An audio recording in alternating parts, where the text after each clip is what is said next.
देखिए, कांग्रेस ने जो कहा है वो अपनी जगह पर तो सही है ही, लेकिन अब 7 साल का अगर मूल्यांकन किया जाए तो देश को 7 साल में बहुत नुकसान पहुंचा है।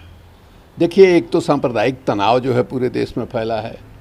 दूसरे, आप देखिए कि राज्यों के साथ जो है रिश्ता जो बिगड़ा है। अभी आप देख रहे हैं बंगाल के साथ जो भी माने ममता बनर्जी का और इनका जो हुआ है उसको आप देख रहे हैं किस तरह से चीफ सेक्रेटरी को मैंने हाजिर करा दिया, उतना सीनियर अफसर को अपमानित किया। उसके अलावा आप देखिएगा कि बगल में झारखंड है, झारखंड में के चीफ मिनिस्टर ने कहा कि भाई वो जो मीटिंग होती है वो अपने मन की बात सुनाते हैं, हम लोगों की बात जो है सुनते नहीं हैं। तो इस तरह से एक तनाव जो है राज्यों के बीच में दिखाई दे रहा है और महाराष्ट्र के साथ भी बहुत अच्छा संबंध नहीं है।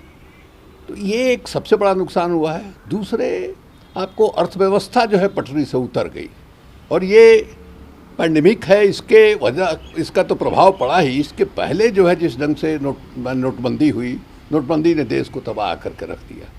उसके बाद जीएसटी आया और बहुत ही मतलब हर्षोल्लास के साथ, और ऐसा लगा कि मैंने देश बिल्कुल बदल जाएगा, देश की अर्थव्यवस्था बिल्कुल बदल जाएगी। आधी रात में जो है संसद बुलाई गई, जिस तरह से मैंने आज़ादी की रात में बुलाई गई थी, उसका भी क्या हालत हुआ। आज व्यापारी जो है मैंने बाप बाप कर रहे हैं, इतनी खराब हालत हुई है।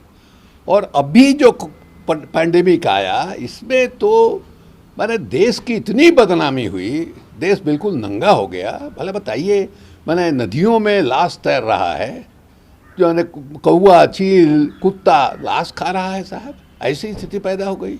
और इन लोगों ने बढ़ाया, मैंने प्रधानमंत्री ने बढ़ाया, गृह मंत्री ने बढ़ाया, मुख्यमंत्री ने बढ़ाया, इन लोगों ने उसको रोकने के बदले उसको बढ़ाने का काम किया। जैसे 5 राज्यों में चुनाव हुआ, बड़ी बड़ी रैलियां हुई, आप प्रचार कर रहे हैं, जनता को कह रहे हैं कि आप जो है मास्क पहनिए, आप हाथ धोइए, 2 गज की दूरी बनाइए, और क्या क्या दिखाई दिया।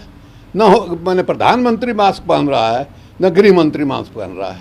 उसके बाद जो है आप देख लीजिए कुंभ मेला आ गया, इनका जो मुख्यमंत्री है वहाँ का वो कह रहा आइए आइए, और 1 करोड़ लोग गए। जो लोग हरिद्वार गए हैं, हर की पौड़ी घाट को देखा है, कहाँ 1 करोड़ लोग जो है वहाँ हटेंगे भाई। और उसके बाद पंचायत का चुनाव उत्तर प्रदेश में हो गया, और नतीजा है कि नियंत्रण क्या होगा, बिल्कुल जो है महामारी का इसने रूप ले लिया, और उसी का प्रमाण है इस तरह से। तो देश को बहुत नुकसान पहुंचाया है। देश चलाने का हम कह सकते हैं कि सहूर नहीं है, उसकी काबिलियत जो है नरेंद्र मोदी में नहीं है, और पहले के अपेक्षा इनका ग्राफ जो है वो नीचे गिरा है। जेपी नड्डा ने कहा है कि कोविड-19 के दौरान बीजेपी के कार्यकर्ता लोगों के साथ खड़े दिखे, वहीं विपक्षी नेता जो है वर्चुअल मीट में सिर्फ दिखते रहे। यानी हमने आपको कहा लो कि किस तरह से भारतीय जनता पार्टी का प्रधानमंत्री से लेकर नीचे तक जगत नड्डा जो बोल रहे हैं, ये भी रैली कर रहे थे बंगाल और तमिलनाडु में। आज क्या स्थिति हो गई है वहाँ, ये खुद ही अपने इन लोगों ने फैलाने का काम किया, और कह रहे हैं जनता के बीच में सेवा कर रहे हैं। भाई कौन सेवा कर रहा है, किस तरह की सेवा हो रही है, कहीं दिखाई तो दे नहीं रहा है। जहाँ तहाँ फ़ोटो खिंचवा करके कल जो है अखबार में छपवा देंगे, मैंने इलेक्ट्रॉनिक मीडिया में जहाँ तहाँ दिखवा देंगे बोला करके, उसके बाद कहे सेवा हो रहा है। सेवा क्या हो रहा है भाई, सेवा अगर होता तो ये रूप तो मैंने नहीं दिखाई दिया होता साहब। आप वैक्सीन तक का इंतजाम नहीं कर रहे हैं, आपने खोल दिया बगैर आकलन किए हुए कि आपके वैक्सीन उत्पादन की क्षमता कितना है, कितना आपके पास स्टॉक है, और आपने 45 से ऊपर वाला तो चला रहे थे, 18 से 45 वाला कर दिया आपने। और कई जगह सेंटर बंद है, बिहार में बंद है, दिल्ली के कई जगहों में, हर राज्य से खबर आ रही है कि सप्लाई नहीं है, उसके चलते बंद है। यही तो आप देश चला रहे हैं। राहुल गांधी ने फिर से प्रधानमंत्री मोदी को मोविड का ताना, वो तो लगातार राहुल गांधी बोल रहे हैं। और देखिए, मैंने राहुल गांधी को मैंने एक क्रेडिट आपको देना पड़ेगा कि शुरू में ही इस आदमी ने पैसे स्मेल किया कि महामारी आने वाली है, और पहला बयान जो है राहुल गांधी का ही आया।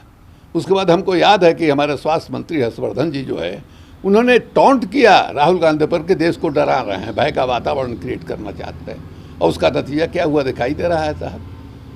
तो इस मामले में कहीं से वो जो कह रहे हैं कि इसका जो मैनेजमेंट है पैंडेमिक का, उस मैनेजमेंट में बुरी तरह जो है फेल साबित हुए हैं।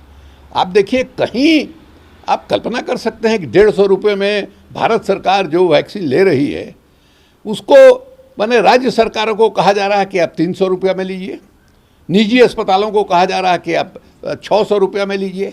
ऐसा कहीं होता है क्या?